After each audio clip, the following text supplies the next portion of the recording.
오늘 일기 읽어드리겠습니다. 어느 날 저녁 나는 내 방에서 하늘을 쳐다보고 창공이 떠있는 아름다운 별들과 달을 보았다. 그때 나의 창조주께 대한 끝없는 사랑의 불길이 내 영혼 안에서 솟아올랐고 내 영혼 안에서 점점 커가는 하나님께 대한 그리움을 견딜 수가 없어서 나는 나 자신을 먼지처럼 낮추면서 얼굴을 바닥에 대고 엎드렸다. 나는 그분의 모든 창조물을 위해 그분을 공경했기에 내 마음이 그것을 더 할 수 없게 되자 큰 소리로 울어버렸다. 그때 내 수호천사가 나를 어루만지더니 내게 이런 말을 했다. 주님께서 너에게 바닥에서 일어나라는 명령을 전하라고 내게 말씀하신다. 나는 즉시 일어났다. 그러나 내 영혼 안에서 아무런 위안도 느끼지 못했다. 하나님께 대한 그리움은 내 안에서 점점 더 커졌다. 어느 날 성체조별을 하고 있을 때 내 영혼은 하나님에 대한 그리움으로 죽을 것 같았고 흐르는 눈물을 참을 수가 없었다. 그때 몹시 아름다운 영 하나가 내 눈에 보이더니 내게 이렇게 말했다. 주님께서 울지 말라고 하신다. 잠시 후에 내가 물었다. 당신 누구십니까? 그는 내게 대답했다. 나는 밤낮으로 하나님의 의조 앞에 서서 그분께 끊임없이 찬양을 드리는 7 영들 중의 하나다. 그러나 이 영은 나의 그리움을 달래주지는 않고 오히려 하나님을 더욱더 그리워하게 만들었다. 이 영은 무척 아름다웠는데 그 아름다움은 하나님과의 긴밀한 일치에서 오는 것이었다. 이 영은 한순간도 나를 떠나지 않고 어든지 나와 함께 다닌다. 다음날 미사 시간 중이었다. 그 양승체 바로 전에 이 영은 이런 노래를 하기 시작했다. 거룩하시도다 거룩하시도다 거룩하시도다. 그의 목소리는 몇천 명의 목소리와 같았는데 글로는 뭐라 표현할 수가 없다. 갑자기 나의 영이 하나님께 합치되었고 그 순간에 나는 하나님이 헤아릴 수 없는 거룩함과 장대함을 보았다. 그와 동시에 나는 나 자체로서는 아무것도 아니라는 것을 깨달았다. 나는 이전에 어느 때보다도 더 확실하게 삼위의 거룩하신 세 분, 성부와 성자와 성령을 알게 되었다. 그분들의 존재, 그분들의 동일성, 그분들의 존엄은 하나였다. 내 영혼은 이 세 분들과의 친교 속에 있었다. 나는 이것을 말로는 어떻게 표현해야 하는지 모르지만 내 영혼은 이것을 아주 잘 이해한다. 누구든지 세 분 중에 한 분과 일치하게 되면 그로써 거룩하신 삼일체 전부가 일치하는 것이다. 왜냐하면 그 하나이심은 나누어질 수가 없기 때문이다. 그것을 봄으로써 곧 성삼위가 하나이심을 알므로써 나 영혼은 상상할 수 없는 행복으로 가득 찼다. 하느님은 너무나 위대하시기 때문이다. 내가 지금 묘사하는 것은 이전의 경우들처럼 내가 눈으로 본 것이 아니고 순수한 내적인 방법으로 순수한 영적인 방법으로 감각과는 무관하게 깨달은 것이다. 이것은 미사가 끝날 때까지 계속되었다. 이런 현상은 이제 자주 내 안에서 일어나는데 경당에서만이 아니고 일을 할 때에도 그리고 때로는 전혀 생각지도 않을 때 일어나곤 한다. 우리 고해 신부, 소포 신부가 출장 중일 때에 나는 로무알트 야오부지콥스키 대주교께 고해 서사를 보았다. 내 영혼을 그에게 열어보였을 때 난 이런 대답을 받았다. 내 딸이여, 당신 자신을 큰 인내로 무장하십시오. 만일 이런 것들이 하느님께로부터 오는 것이라면 언젠가는 결실을 맺게 될 것입니다. 그러니 마음을 편히 가지십시오. 내 딸이여. 나는 이 문제에 있어서 당신을 아주 잘 이해합니다. 그러나 지금 이 수도를 떠나서 새로운 수도를 시작한다는 것을 생각은 하지 마십시오. 이런 생각은 심각한 내적인 유혹일 수 있습니다. 이 고해 송사 후에 난 주 예수님께 말씀드렸다. 왜 주님이 제게 그런 일을 하라고 명령만 하시고 그런 일을 할 수 있도록 해주지는 않으십니까? 그러자 나는 영승체 후에 내가 고해 성사를 보러 간 바로 그 작은 경당에서 송화 속에 그려진 모습대로 예수님을 배웠다. 주님께서 내게 말씀하셨다. 슬퍼하지 마라. 내가 너에게 요구하는 것들을 그가 이해할 수 있도록 해주겠다. 우리가 막 출발하는데 대주교님은 몹시 바쁘셨는데도 불구하고 우리를 부르시더니 조금 기다리라고 하셨다. 우리가 다시 경당으로 들어갔을 때 난 내 영혼 안에 이런 소리를 들었다. 네가 이 경당에서 본 것을 그에게 말하리라. 바로 그 순간에 대주교님께서 들어오셔서 당신께 무슨 할 말이 없는지 우리에게 물어보셨다. 하나님으로부터 말하는 명령을 받았지만 나는 말할 수가 없었다. 왜냐하면 수녀들 가운데 한 분과 함께 있었기 때문이었다. 거룩한 고해 성사 때에 들은 말이 하나 더 있다. 세상을 위해서 자비를 간청하는 것은 위대하고도 아름다운 생각입니다. 수녀님 저희들에게 자비가 내리도록 기도하십시오. 그러나 자신의 속한 수녀원에서 기도하십시오. 다음날 1935년 9월 13일 금요일 저녁에 방에 있을 때 나는 하늘의 천벌을 집행하는 천사를 보았다. 그는 눈부신 옷을 입고 있었고 빛을 발하는 밝은 얼굴로 구름을 밟고 있었다. 구름에서부터 천둥과 번개불이 천사의 손 안으로 쏟아져 들어갔다가 다시 그 손으로부터 나와 세상을 두드렸다. 나는 세상을, 특히 어떤 합당한 이유 때문에 그 명칭을 밝힐 수 없는 어떤 특정한 장소를 지시려는 하나님의 분노의 표지를 보았을 때 세상이 회개할 것이니 잠시만 멈추어 달라고 천사에게 간청하기 시작했다. 그러나 나의 간청은 하나님 분노 앞에서 아무것도 아니었다. 바로 그때 나는 가장 존엄하신 삼일체를 보았다. 그 위대하심이 나를 깊이 꿰뚫었고 나는 감히 반복해서 간청할 용기를 잃고 말았다. 바로 그 순간에 나는 내 영혼 안에서 예수님의 은총의 힘을 느꼈다. 그 예수님 은총은 내 영혼 안에 살고 있었다. 내가 이 은총을 의식하는 바로 그 순간에 나는 즉시 하나님의 의존 앞으로 들려 올라갔다. 오 우리 주님이시여 하나님이신 분은 얼마나 위대하시고 그분의 거룩하심은 참으로 헤아릴 수가 없도다. 오래지 않아서 우리가 모두 있는 모습 그대로의 그분을 배울 것이기 때문에 나는 지금 그 위대하심을 묘사하는 것에 쓰지 않겠다. 나는 내적으로 들을 수 있는 말로 세상을 위해서 하나님께 간청하기 시작했다. 내가 이런 식으로 기도하고 있을 때 나는 천사가 어쩔 줄 모르고 있는 것을 보았다. 그 천사는 죄인이 마땅히 받아야 할 정의의 벌을 내릴 수가 없었다. 내가 이처럼 커다란 내적 힘을 가지고 기도를 했던 적이 전에는 한 번도 없었다.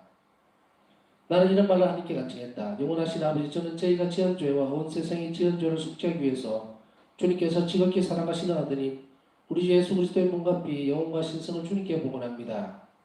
그분의 고통스러운 순환을 보시고 저에게 자비를 베푸소서. 이튿날 아침 경당에 들어갔을 때 나는 내적으로 이런 말씀을 들었다. 경당에 들어올 때마다 즉시 어제 내가 너에게 가르쳐준 기도를 바쳐라. 내가 그 기도를 마쳤을 때 나는 내 영혼 안에서 이런 말씀을 들었다. 이 기도는 나의 분노를 누그러뜨려 줄 것이다. 너는 이 기도를 묵주를 가지고 다음과 같이 9일 동안 바쳐라. 우선 주님의 기도와 성모성 그리고 사도신경을 한 번씩 바쳐라. 그리고 다음으로 주님의 기도를 바치는 묵주 안에서는 아내의 기도를 바쳐라. 영원하신 아버지, 저희가 지은 죄와 온 세상이 지은 죄를 속죄하기 위해서 주님께서 지극히 사랑하시는 아드님 우리 주 예수 그리스도의 몸과 피 영혼과 신성을 주님께 바칩니다. 성모성을 바치는 묵주 안에서는 예수의 고통스러운 순환을 보시고 저희와 온 세상에 자비를 베푸소서라고 기도하여라. 마지막에는 세 번 이렇게 기도하여라. 거룩하신 하느님, 전능하시고 영원하신 분, 영원하시고 거룩한 분이시여 저희와 온 세상에 자비를 베푸소서. 영적 도중에서 침묵은 칼과 같은 무기다. 수다스러운 영혼은 절대로 성득에 도달하지 못한다. 침묵의 칼은 영혼에게 달라붙으려는 것들을 모두 잘라버릴 것이다. 우리는 남들의 말에 민감하고 우리가 말을 하는 것이 하나님의 뜻인지는 생각해 보지도 않고 즉시 대꾸하려고 한다. 침묵하는 영혼은 강하다. 영혼이 침묵중에 잘 견디면 어떤 역경도 그를 해치지 못한다. 침묵하는 영혼은 거의 언제나 성령의 인도하심 속에 산다. 침묵하는 영혼 안에서 하느님은 아무런 방해도 받지 않고 일하신다. 오늘은 여기까지 읽겠습니다.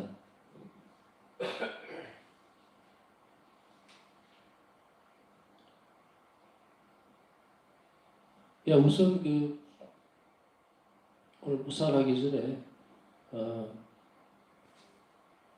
요즘 유튜브가 뭐 방송을 많이 해서 그런지 어떤지 모르겠지만 어제도 참 애를 많이 먹었습니다. 제대로 소리 전달이 안 됐다는 분도 있고 중간에 또 계속해서 그 방송이 뭐 연결이 안 되는 분도 있고 이랬다고 그래요. 그래서 오늘 찾아보니까 다시 틀어보니까 제대로 녹음은 다 되어 있습니다. 그러니까 거기에 대해서 저한테 항의를 하시면 안 돼요. 물론 그런 분도 없지만 농담입니다. 그런데 그 다음날 만일에 이게 실시간으로 지금 방송을 하고 있잖아요. 근데 이게 이제 묵상에 대한 부분이라든지 바오사 성녀 일기에 대한 그 부분들 그것이 잘 안 들리거나 아니면은 트래픽이 생긴다고 그래요. 그래서 이게 방송이 뚝뚝 끊어지거나 이래서 잘 못 알아듣게 되면 그 다음날 되면 제가 따로 올리죠.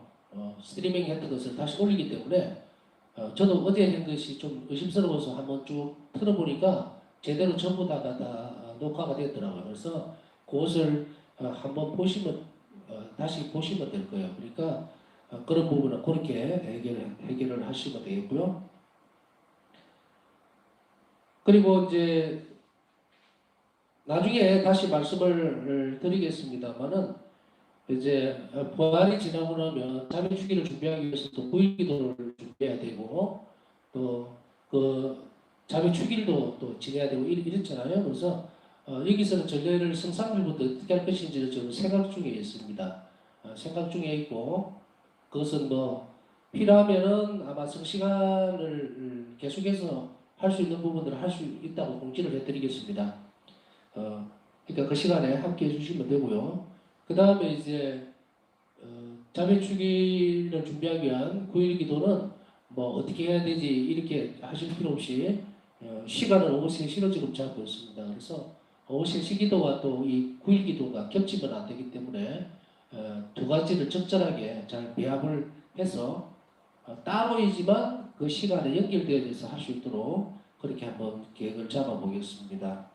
그러니까 이제 다른 것은 고민하지 마시고 그 3시 기도에 맞춰서 하게 되니까 그 전에 또 달리 제가 시간을 말씀을 드릴 거예요. 어떻게 한다는 거.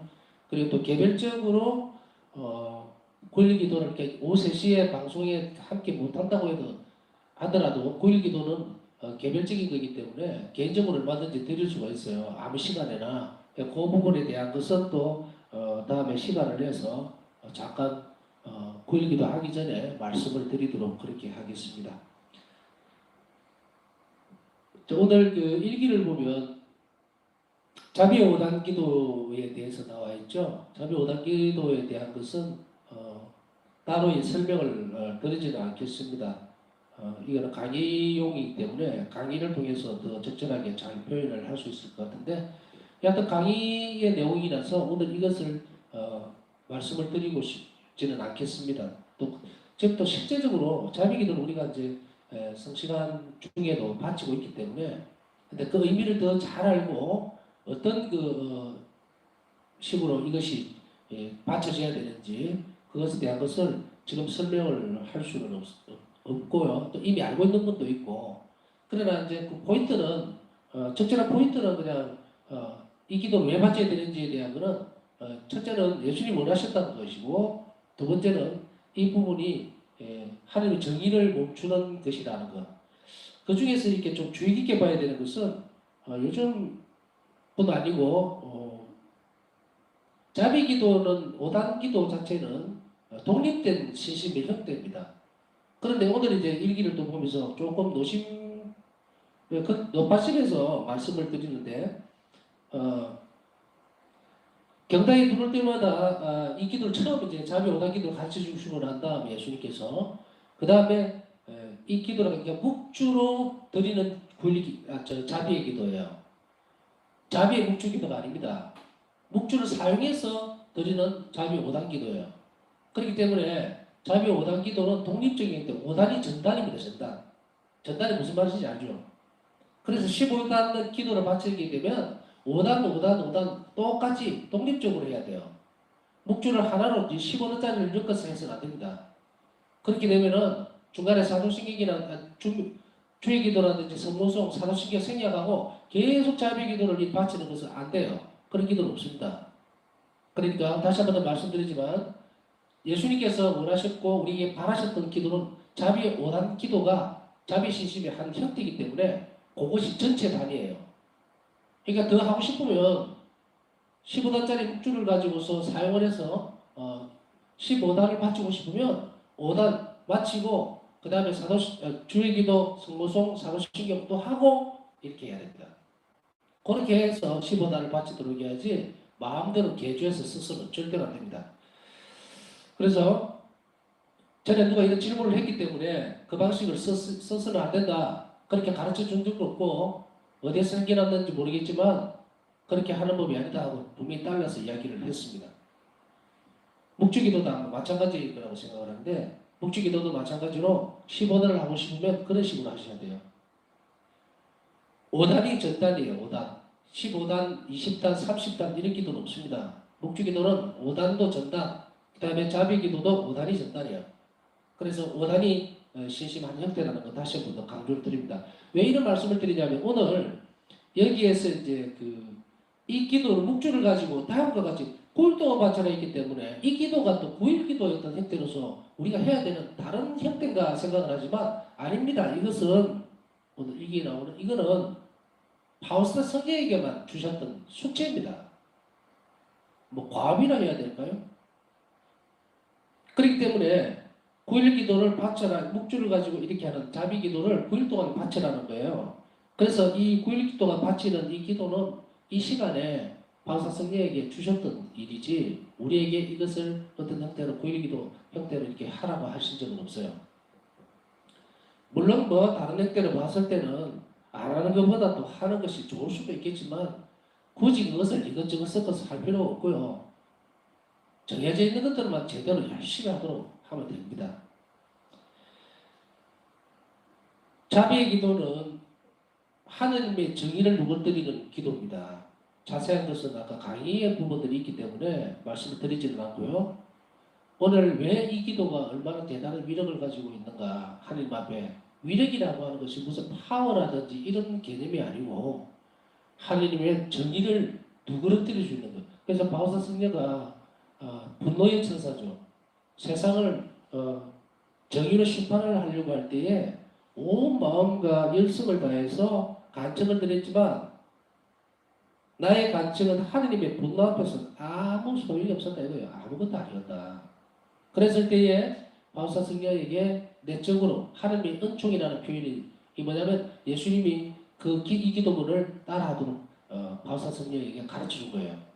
그래서 바오사 성녀가 이 자비 기도를 바치기 시작하자 정의의 천사가 점점 이 분노가 누그러지면서 뒤로 물러서면서 세상을 처벌을 할 수가 처벌을 집행하는 천사는 처벌을 내릴 수가 없었다. 왜냐하면 예수님의 순환을 보시고 이렇게 하는데 저희 온 세상에 자비를 베풀어달라고 하는 거예요. 예수님 순환 때문에 그러니 천사가 무슨 힘이 있겠어요. 이 기도는 그래서 자비 5단 기도는 다른 무슨 뒤에 따라오는 은총이라든지 약속되어 있는 그런 것들은 다음에 아는 분들도 있고 모르는 분들은 강의를 보십시오. 그런데 그걸 제치고라도 제하고라도 이 자비 5단 기도 이 자체만으로도 엄청나게 많은 자비를 이끌어 드릴 수 있는 그런 기도예요. 그러면은 정의의 심판이라고 하는 개념이 이 세상에 떨어지지 않으면은 어떻게 됩니까? 자비가 쏟아져 들어오겠죠. 자비가 쏟아져 들어오면 어떤 상황이 벌어집니까? 불합리하고 부정의하고 그리고 온갖 많은 불행들이 있죠. 세상에. 지금 미얀마 같은 폭력 사태 또 군부에 의해서 죽어가는 사람들 또 예멘도 마찬가지고 예멘 안에 군부들에 의해서 얼마나 그래요? 그리고 말도 해할 수 없을 만큼 많죠. 불의가 저지르고 지르면서 굶는 아이들, 학대당하는 아이들, 아프리카에서 굶어 죽는 사람들 이게 전부 다 뭡니까? 이거 인간이 죄 때문에 만들어진 거죠. 이렇게 소돔과 고모라 같이 처절하게 퍼져 있는 만연해 있는 이 악을 보실 때에 하나님은 정의 심판을 하실 수밖에 없어요. 근데 우리가 할 수 있는 일은 아무것도 없는 것인가? 있습니다. 우리가 그 사람들을 위해서 어떻게 해야 될 것인가는 이 기도에 계속 매달려야 돼요. 우리 한 명 한 명이 얼마나 이 기도에 5단만 할까? 또 15단만 할까? 30단만. 그게 아니라 시간이 나는 대로 계속 바쳐주셔야 돼요. 묵주를 저는 이제 이 주머니에 넣고 있다가 바지 주머니에마다 온데 다 넣어봐요. 곁들여서 말씀을 드리고 싶은 것은 묵주 기도든 아니면 어떤 기도, 자비의 기도든 이 손가락을 하지 마세요. 이 손가락 축성받은 거 아니잖아요. 그러니까 그렇게 안 하려면은 어떻게 됩니까? 여유가 되면 요즘 참 묵주 어떤 거는 좀 싸잖아요. 그렇게 비싸지 않고 그 여러 개를 항상 지닐 수 있도록 적시적시 꺼내서 기도할 수 있도록 준비를 하면 참 좋겠다 싶습니다. 그래서 자비 기도를 예수님께서 가르쳐 주셨을 때에 이것은 우리가 하나의 전단이라고 그랬잖아요. 그 5단 전체가 받쳐졌을 때에 얼마나 하나님의 분노를 누그러뜨리고 하나님 자비를 이 땅에 이끌어드리는지 모릅니다. 하나님 자비가 쏟아진다는 것은 살아있는 사람뿐 아니고 돌아가신 영혼들, 죽은 영혼들, 불쌍한 영혼들을 위해서도 하나님 자비가 쏟아진다는 이야기죠. 그러니 우리가 살아있는 동안에 정말 얼마나 많이 그들을 구원하기 위해서 노력을 해야 되겠습니까? 그럼 어떤 분들이 이런 분들이 있죠. 회사 생활이라든지 직장 생활이라든지 특히 이제 장사하는 분들은 계속해서 이렇게 뭐 음식을 만들고 막 이래야 되니까 손에 묵주를 잡을 수가 없는데 어떻게 하면 좋겠습니까? 이렇게 물어보시는 분이 있는데 바울산 성령의 모범을 보시면 돼요. 바울산 성령께서 정원지기를 하실 때에 풀을 하루 종일 뽑는 그런 일들이 많이 있었던가 봐요.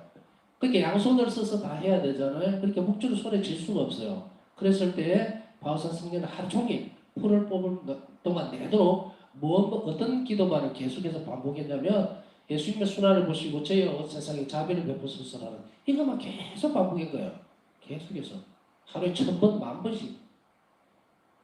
그래서 이것은 정해진 것은 아니지만 적어도 우리가 이러한 열정들 그리고 주변의 상황이 아무리 제대로 되게 준비가 되지 못했다더라도 이런 것으로 점진적으로 나아갈 때에 하나님은 우리에게 정말 더없이 많은 은총들을 베풀어 줄 수가 있습니다. 상황이 된다면 정석대로 하는 것이 맞아요. 그러나 그렇다고 하더라도 그게 안 된다고 하더라도 모든 것을 다 끊어버릴 수는 없습니다. 그래서 우리가 상황이 안 될 때에는 화살기도를 바치기도 하고 어떤 때는 주먹경을 바치기도 하고 그렇죠. 또 상황이 되면 묵주를 집어서 묵주기도를 바쳐서 그러니까 기도는 항상 여유 있게 내가 활용을 하는 도구입니다. 성모님께서는 그걸 우리에게 도구이자 우리의 갑옷, 무기라고 표현을 하셨죠. 그래서 입에서 계속 이런 기도들이 떨어지지 않을 때 악은 우리를 절대로 해칠 수가 없어요. 이것은 바로 세상의 많은 소음들, 시끄러운 것들을 없애버리고 눌러버리기 때문에 이것은 무엇과도 같이 연결되어지냐면 침묵과도 연결되어집니다. 그래서 첫째는 자비기도를 좀 더 많이 해야 되겠다. 상황이 되는 대로 그렇게 오늘 하나님께 복원했으면 좋겠고 그다음 두 번째는 이 침묵. 기도와 연관되죠. 입이 계속해서 하나님의 존재성에 대해서 현존에 대해서 묵상하면서 기도를 계속해서 반복해서 바치다 보면은 침묵이 될 수밖에 없어요. 어떤 분들은 묵주를 들고 있으면서 묵주를 어촌에 가능하시 하면서 옆에 사람하고 또 끊고 얘기하고 또 하다가 또 얘기하고 이런 분들도 많이 봤어요. 그러지 마세요. 말도 하고 싶고 기도도 해야 되겠고 두 개 중복되면 축도받도 안 됩니다. 그러니까 적어도 그런 시간들을 피할 수 있도록 노력을 많이 해야 됩니다. 근데 피치 못한 사정 안에서 바울사 성령의 모범을 보면 일기에서 나오죠. 그 사람이 무슨 많은 얘기들 하고 있을 때 바울사 성령은 어떤 적극적인 방법을 썼냐면 대화를 하고 있는데 뭐 말을 거는데 말을 안 할 수는 없잖아요. 대신에 그냥 많이 들어준 거예요. 속으로는 기도를 하면서 예수님과 일치 가운데에 있으면서 그 얘기들을 계속 들어주는 본인은 침묵을 계속 유지한 거예요. 이런 습관들을 계속해서 가지지 않으면 우리는 하나님을 목소리를 들을 수가 없어요. 전에도 말씀드렸지만 주변이 소란스러우면 시끄러우면 예수님이 조용히 말씀하시는 걸 전혀 인지할 수가 없습니다. 그래서 이 부분에 있어서 어떤 것이냐면 영적 투쟁에서 침묵은 칼과 같은 무기다. 수다스러운 영혼은 절대로 성덕에 도달하지 못한다. 완덕은 뭐라고 어제 일기에서 말씀을 드렸어요? 바울사성의 일기에서 완덕은 하나님과 일치예요. 일치에 도달하는 것이 완덕인데 그렇다면 뭡니까? 성덕에 도달하지 못한다는 말은 하나님과 일치하지 못한다는 말과 같은 겁니다. 왜? 시끄러운 가운데에서는 하나님이 그곳에 계실 수가 없어요. 근데 여기에서 이제 시끄럽다라고 하는 소음이다 이런 표현을 쓰고 있는 것은 왜 그러냐면 분산이 되어 있다는 이야기야. 불란스럽다. 한쪽을 제대로 보고 있지 못하다. 이렇게 표현하는 것과 똑같습니다. 그래서 이 시간이 있을 때에 이 침묵이라는 것은 또 하나 더 어떤 부분과 연관이 되어져야 되면 말만 안 한다고 해서 침묵을 지키는 것은 절대 아닙니다. 우리 신학철 때에도 신학교에서 항상 취침 시간 전에 저녁기도 끝나고 나면 그때부터 대침묵입니다. 대침묵인데 침묵은 뭐냐? 입만 닫고 아무 소리 안 한다고 해서 그게 침묵을 지키는 게 아니에요. 처음에 뭐 1학년 때나 뭐 이런 때는 모르기 때문에 침묵은 입만 닫으면 되는 줄 알고 그냥 막 얼굴 표정으로 뭐 장난치고 싶을 때잖아요. 세면장에 가면 툭툭 치고 지나가 이 침묵 다 깨는 거예요. 몰랐죠. 내적 침묵, 외적인 침묵과 내적인 침묵 두 개가 동시에 이루어질 때 하루가 대화를 할 수 있어요. 근데 여기서 한 가지 특이한 것이 아니고 이렇게 침묵을 연습하는 영혼은 강해진다 이렇게 표현하죠. 영혼이 침묵 중에 잘 견디면 어떤 역경도 그를 해치지 못한다. 침묵하는 영혼은 하나님과 가장 밀접한 일치에 도달할 수 있다. 왜냐하면 침묵을 하게 되면은 세상의 것들하고 단절을 시키고는 상태이기 때문에 그 안에서 하나님과의 일치라는 단어 하나만으로는 부족하고 오늘 적절한 정말 좋은 말 표현이 뭐냐면 침묵하는 영혼 안에서 하나님은 아무런 방해도 받지 않고 일하신다 했어요. 우리 안에서 일하시는 거야. 그러니까 우리가 떠들고 시끄럽고 불안스럽고 또 걱정이라든지 세상 일로 꽉 차가 있으면 하나님 일을 하실 수가 없다. 일을 하실 수가 없으니까 어떻게 됩니까? 언총이 우리 안에서 활동을 못한다는 그 표현과 똑같은 거예요.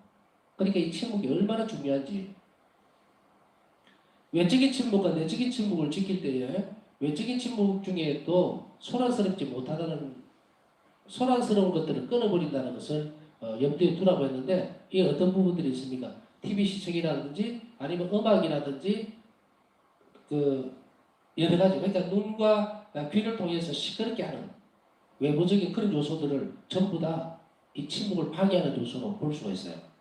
이것은 묵상이라든지 예수의 순환에 근접하는 데 있어서 굉장히 방해가 됩니다. 그래서 여러분들 잘 알고 있다시피 지금 이제 자색보를 제네포를 깔아놨는데 자색이 뭘 의미합니까? 사순 시기에 들어오면 전례적으로 음악을 못 듣게 합니다. 사실은 전례 중에서도 최소한의 오르간 반주 그러니까 을 하게 돼 있죠. 대공황성 없죠. 이게 왜 그래요? 이거 순환에 예수님 순환하고 같이 가는 그 방향에 대해서 설명을 하고 있는 거예요. 전례적으로. 그래서 오르간 반주는 악기 사용을 금지하고 이게 음악을 중단시킨다는 말은 우리 개인적 생활 속에서도 마찬가지입니다. 그걸 중단시키는 것은 그냥 침울한 분위기를 만들어내려고 하는 것이 아니죠. 소란스러움을 다 없애버린다는 이야기예요. 최소한으로. 그래서 우리가 성체조백을 하면서 성시간을 지내면서 제가 몇 번씩 그 말씀을 많이 드렸습니다만 이 성시간을 하기 전에 소란스럽지 않도록 주변을 미리 정리할 필요가 있습니다. 그렇게 해서 뭐 TV도 보다가 야 5분만 더 보자 아직 시간이 남았네 끝까지 보고 있다가 탁 끄고 1분 뒤에 전에 막 들어오면 손이 어떻게 되죠? 아주 부산스러워져 있습니다. 그런 상태에서는 집중을 할 수가 없어요. 그 여운이나 잔영이라는 거죠. 그게 계속 남아있는 거예요. 그렇기 때문에 그것을 털어내고 정리를 하는데 시간이 걸리기 때문에 성씨가 다 지나가는 법이 없죠. 근데 예수님은 어떻게 돼요? 손님으로 그냥 뭐 이렇게 계시다가 우리 시간이 끝나버립니다. 그래서 두 번째는 이 준비할 수 있는 이런 내적인 상태 그것을 우리가 잘 준비할 수 있도록 그래서 침묵의 은총을 좀 청했으면 좋겠습니다. 내적으로 외적으로 우리가 할 수 있는 것들을 충분히 하겠지만 그러나 번잡스러운 가운데서도 우리가 잘 견뎌내고 이 침묵의 덕을 잘 수행하고 또 실행할 수 있도록 그런 은총들을 주님께 청하는 시간 오늘은 그렇게 해봤으면 좋겠습니다.